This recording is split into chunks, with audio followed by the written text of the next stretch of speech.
Help me find our daughter on this family hiking trip. Our 6-year-old daughter, Agnes, has gone missing, despite calling out her name repeatedly. There's no sign of her anywhere. It's your fault for taking your eyes off her. You go find her yourself. My husband, Zeke, coldly shoots back amidst the chaos and drives off alone. Wait, don't leave, I shout, chasing after the car. But my voice doesn't reach him. Left alone in the woods, I'm filled with dread about what will happen if I can't find Agnes. My name is Marley, and I'm 35. Agnes, who just turned 6, is a very kind and adorable daughter.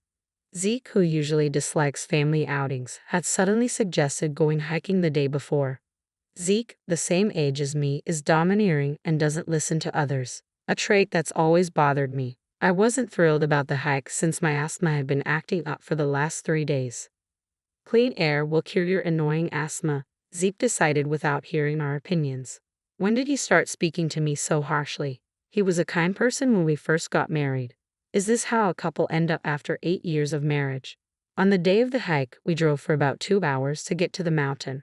Upon arrival, Agnes jumps for joy. Wow, look Mom, I found these for you. She hands me acorns and pine cones she's collected.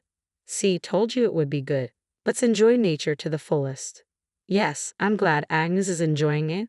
Although Zeke usually sleeps all day during his days off, today he's oddly excited, which feels a bit off. But I was happy that we could finally spend a normal family day. Let's go further in, the view is supposed to be amazing. After about 30 minutes of walking, I'm exhausted. Please, can we slow down a bit? If you don't keep up, we're leaving you behind. Come on, Mom, hurry up, they say as they get further and further away. I'm running low on stamina, and my throat starts making alarming noises as a cough sets in. Asthma here would be disastrous. Agnes is with Zeke, so she'll be fine. I should go at my own pace. Another 30 minutes later. I spot Zeke, but there's no sign of Agnes. Where's Agnes? She was with you, right? I ask urgently. Yeah, she was, but she wanted to explore further and ran off? Zeke replies casually. You let her go alone? I exclaim, my worry rising. She's too energetic for me to keep up with. If you're worried, go find her, Zeke retorts, pointing in the direction she went. The path he indicates is full of dense trees, and the trail isn't clear. I must find her quickly. This is dangerous. Agnes, where are you? Answer me, I desperately call out, but there's no response. About 20 minutes later, I return to where Zeke was, only to find him chatting with a young woman in her 20s. Where's Agnes? I ask anxiously. This lady just told me she saw a young girl walking towards the parking lot. I guess I'll go too, Zeke says, nonchalantly. No, you should keep looking in the woods, I urge him. Ignoring my plea, Zeke heads down the mountain with the woman, making their way to the parking lot. I search again in the direction Agnes went. It's eerily quiet, and I don't sense anyone around. Come to think of it, I've hardly seen anyone since we got here, except for that woman. What if I can't find her? Agnes, please answer me, I call out repeatedly, but my voice seems to get swallowed by the woods. Zeke isn't answering his phone, and I notice my cell has no service. Not knowing what else to do, I head back to the parking lot and find Zeke chatting with the woman. They're both smiling, so I assume Agnes must have been found. Where's Agnes? I inquire eagerly. Nope, she wasn't here, Zeke responds casually. What? Why are you so relaxed then? I can't help but express my frustration. Despite Agnes still being missing, Zeke was happily chatting with the young woman. I don't get why you're mad. Aren't you worried about Agnes? Let's look again together, I plead with Zeke. Enough. This is your fault for losing her. Go find her yourself. I'm going home, Zeke retorts, hopping into his car and driving off before I can protest. Wait, you can't be serious. I shout, but it's too late. He's already out of sight, and even when I call Zeke, he doesn't answer. He actually left us here. Before I know it, the young woman is also gone, and not a single car is left. What should I do now? The sun is setting, and it'll be dark soon. Thinking of how scared Agnes might be, I go back into the woods. But even after searching for over an hour, I hear nothing.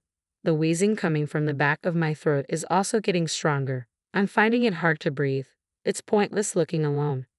Finally, it hits me that I should call the police, but I can't get a signal. After a desperate search for a signal, I finally reach the police, only to learn that Agnes was safely found by a passerby. I hail a taxi to go get her. As soon as Agnes sees me, she runs to me, crying, Mom, thank God you're okay. Are you hurt? No, Mom. I was scared. Agnes says, comforting me. I'm so sorry, Agnes, I reply, feeling a wave of relief wash over me. But maybe it's the relief or maybe the stress, but I can't stop coughing. Agnes gently rubs my back. Mom, are you okay? Don't worry, we'll go to the hospital right away. I thank the police officer and we head to a nearby hospital for my asthma treatment. Luckily, it's not severe and I start feeling better after using the inhaler. But then, Agnes drops a bombshell. Mom, one of Dad's friends told me about a place full of beautiful flowers. I was with her, and the next thing I knew, I was alone. Wait, you didn't go exploring in the woods? I asked, alarmed. No, I wouldn't do that. Do you remember what this woman with Dad looked like? Agnes pulled out her toy camera and showed me a picture she'd taken. It was of a young woman Zeke had been with earlier, and they were snuggled up, clearly more than just friends. Could he be cheating? The shock made me feel dizzy and I crouched down right there. Mom, are you okay? Agnes asked, still worried. I'm fine, I said, still coughing. Seeing Agnes's worried face, I realized I couldn't give in now. He won't get away with this. I'm going to dig deep to keep Zeke from knowing my whereabouts, I resolved. I turned off my phone's location and decided to stay at my brother's nearby apartment. From that day on, my brother, Tin, who had recently moved in, would be my refuge. Zeke didn't know that our house was visible from there. However, Zeke's car wasn't home, and the house was dark and quiet. Where could he be? I took out my phone and called Zeke. What do you want? He snapped. How could you leave us behind? Because you're annoying. So, did you find Agnes? He asked curtly. Yes, she's safe, and my asthma's gotten bad, so I'm going to be hospitalized for about a week. Agnes will stay at my parents' house. Really? You sound almost happy about it. I'm glad Agnes is safe. Take care, he said, his tone insincere. My mistrust for Zeke, who was not only unapologetic but also blatantly lying, only deepened. He didn't even ask which hospital I was in. He's probably with her right now, planning something awful. I was burning with rage, but I had to wait until I saw the truth for myself. Finally, Zeke came home late at night and left for work at his usual time the next morning. In the meantime, I purchased a small security camera and installed it indoors. I could view its footage, including audio, directly on my phone. Now, I had Zeke under surveillance. That night, the woman I saw in the mountains walked into our house, and they started having dinner while drinking wine in the living room. Seeing them get touchy-feely made me nauseous. It was a good idea to take advantage of my wife's sickness and take her to the mountain. This 1 week she's in the hospital will be heaven. You were so clever, boss, the woman praised. Right now, we can relax without anyone disturbing us. It's not comfortable being together at work, but you always say the thrill makes it better, Zeke replied. True to his words, it seems his affair partner is a subordinate at his workplace. They even seem to be doing something suspicious at work. I can't believe this. Absolutely unforgivable. They were laughing happily, hugging each other. Now is my chance to catch them in the act. I left my brother's house quietly and approached mine. Confirming they were in the middle of it all, I started recording on my phone. Then I opened the door with a loud noise. Well, aren't we lively? I said coldly. Why are you here? You're supposed to be in the hospital. Zeke stuttered, caught off guard. Ow, ow, ow, the woman cried out. They couldn't even separate. Helpless, pathetic. Please call an ambulance, I urged. Sirens wailed and a crowd gathered outside our home because Zeke and the woman were screaming so loudly. Covered only with bedsheets, they were loaded into the ambulance as his wife. I followed them to the hospital, and not long after arriving and receiving medical attention, Zeke and his mistress were released. The doctor said they were free to go, so the two of them were shivering on a hospital bench, wrapped only in sheets as they had no clothes. This was just pathetic. When did you get out of the hospital? I was never admitted in the first place, Zeke admitted. I've been keeping tabs on you, you know. What? How? He asked, bewildered.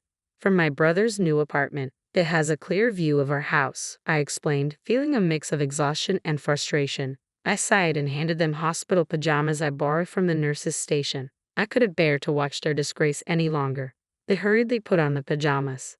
So, how long has this been going on? I demanded. You got it all wrong. She just came to drop off some work documents. Zeke insisted. Oh, really? I retorted, showing Zeke the picture Agnes took. This is you. You left Agnes alone in the mountains just to get cozy with her, didn't you? That's not true. She was gone when I realized it. Zeke tried to play dumb, but I wasn't buying it. I replayed the conversation I heard between them in the living room. Both Zeke and the woman were clearly shaken. Still going to deny it? I asked, my anger simmering. Well, about that. I can't believe you waited for me to be away to meet up with her. What's wrong with you? I snapped, feeling a mix of betrayal and hurt. Look who's talking. You're the one spying on me, Zeke countered, trying to deflect blame. Can you say that after leaving our sick child and me alone in the mountains? I retorted, feeling my patience wearing thin. Seeing Zeke's lack of remorse, I could feel my feelings for him dwindling away. I'll never forgive you for putting Agnes in danger. Let's get a divorce. Divorce? Why? Zeke asked, taken aback. How can you even ask that? If you're so well matched with her, then just go be with her, I retorted, glaring at the woman sitting next to me. She glared back, attempting to intertwine her arm with Zeke's. However, Zeke shook off her arm and grabbed my hand. I was just messing around with her. I never intended to ruin our family, and to be honest, it was painful and awful. So, I'm breaking up with her, Zeke explained. The woman's face contorted like a demon's. She slapped Zeke across the face. Are you kidding me? What are you saying? Enough. I'm tired of women who are only younger. That's cruel. You said you'd marry me after you divorce, the woman accused, her voice rising in anger. Watching their quarrel unfold, I was beyond disgusted. Both a woman who knew he was married and Zeke, who would surely repeat this behavior, were to blame. Cut it out. This is a hospital. Keep it down, I scolded. Finally, both quieted down at my scolding. It seemed like they both needed a heavy dose of self-reflection. You better prepare yourself. I'm reporting you to the police for abandoning me and our young daughter in the mountains. When I was sick, what is that, a crime? Zeke exclaimed defensively. Of course it is, yikes. Please give me a break. Just forget the police, I interjected, feeling exasperated.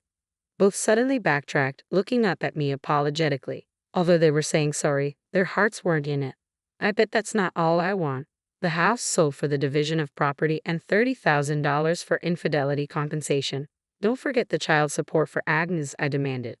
Please forgive me, I'm sorry, Zeke pleaded, while the woman who laid hands on him owed me $30,000 and damages as well. We can't afford that. Not my problem. You'll have to take out loans, I retorted, feeling a mix of anger and resolve. Oh God, if you've learned anything, stay away from men with families. Got it? Please rethink this. Zeke suddenly bowed down to the floor in apology, and the woman hastily followed suit. What is there to rethink now? I looked down on both of them with disdain. No way. I'll inform your company about this as well. Goodbye. This is the worst. I left Zeke and his affair partner yelling and immediately went to the police to file a report. Soon after, they were both arrested for abandonment charges related to me and my daughter Agnes. According to my lawyer, it's going to be a pretty serious offense for them. Zeke and his mistress lost their jobs as a result. I finalized the divorce and made them pay the affair settlement and child support in one lump sum. With the money from selling our house, I was even able to get a settlement from the mistress, paid from her severance package.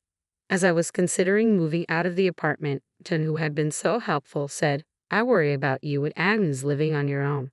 Why don't you stay here with me? Taking him up on his kind offer, now happily spending each day with my loving daughter and beloved brother. Perhaps because my stress has gone down, my asthma attacks have also stopped, and I'm feeling great now.